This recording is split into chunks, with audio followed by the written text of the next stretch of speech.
వ్యవసాయ మార్కెట్లో ఎగుమతి దిగుమతి ధరల లైసెన్స్ కాలపరిమితిని పొడిగించాలని సిపిఎం పార్టీ వ్యాపార వర్గాల సభ్యులు డిమాండ్ చేస్తున్నారు.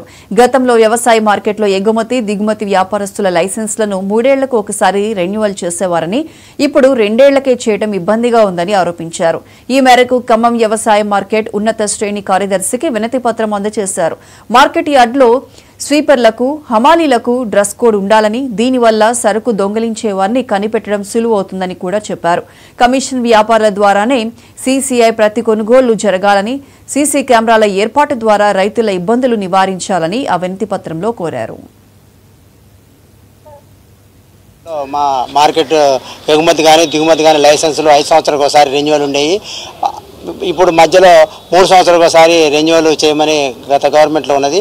మళ్ళీ అదే ప్రకారం కాంగ్రెస్ గవర్నమెంట్ వచ్చింది కాబట్టి గతంలో మాదిరిగా 5 సంవత్సరాలకు ఒకసారి రెన్యువల్ ఉంటే మా కమిషన్దారులకైనా ఎగుమతిదారులకి సవలతుగా ఉంటుందని మనం ఒక మెమోరాండం ఇవ్వడం జరిగింది.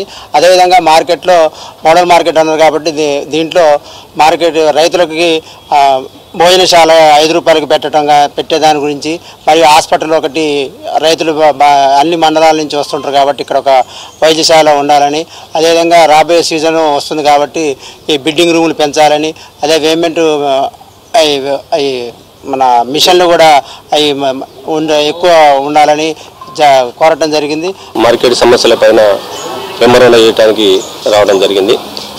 మార్కెట్లో సమస్యలు ఏంటంటే సీసీ కెమెరాలు ఒకటి, అదేవిధంగా క్లీనింగ్ ఒకటి, అదేవిధంగా రైతులకి వచ్చినప్పుడు బాగా ఇబ్బంది కలుగుతూ ఉంది. వైద్యశాల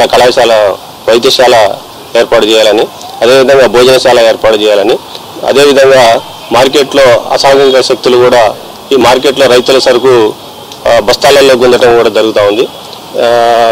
హోమ్ గార్డులను ఏర్పాటు చేస్తే వాళ్ళని కంట్రోల్ చేయడానికి అవకాశం ఎక్కువగా ఉంటుంది. కాబట్టి అన్ని విధాల ఎవరికి సమస్యలు లేకుండా వ్యవస్థను మంచిగా నడిపించడం కోసం మార్కెట్ సెక్రటరీ గారు చర్య తీసుకోవాలని. గతంలో కాంగ్రెస్ గవర్నమెంట్లో మా మార్కెట్ ఎగుమతి కానీ దిగుమతి కానీ లైసెన్సులు 5 సంవత్సరాలకు ఒకసారి రెన్యువల్ ఉండేవి. ఇప్పుడు మధ్యలో 3 సంవత్సరాలకు ఒకసారి రెన్యువల్ చేయమని గత గవర్నమెంట్లో ఉన్నది.